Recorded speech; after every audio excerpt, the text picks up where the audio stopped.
Well, here's a garage sale special.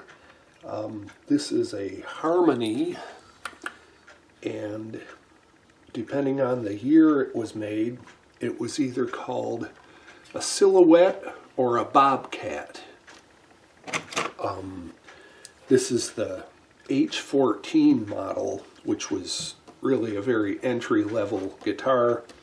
They were made from 1963, I think it was, until 1972 in the Harmony factory in Chicago.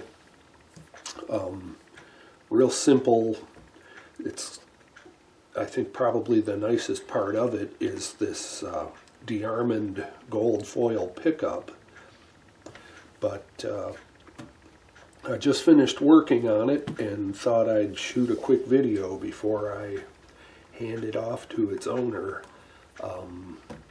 So, like I said, single coil pickup, volume and tone control.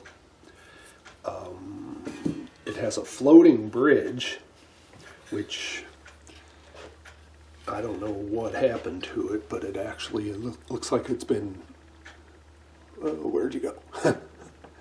Looks like it's been chewed on this end. I mean, it's just in terrible shape, but it still moves the strings up and down to adjust the action.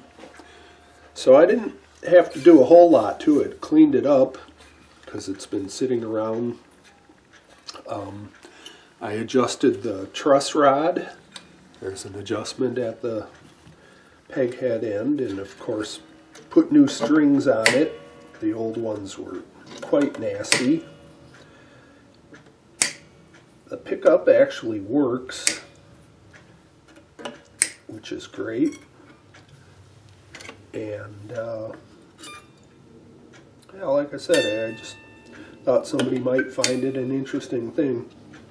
I looked on the internet to find out if there were any famous people who played these guitars, and not a whole lot of big names pop up.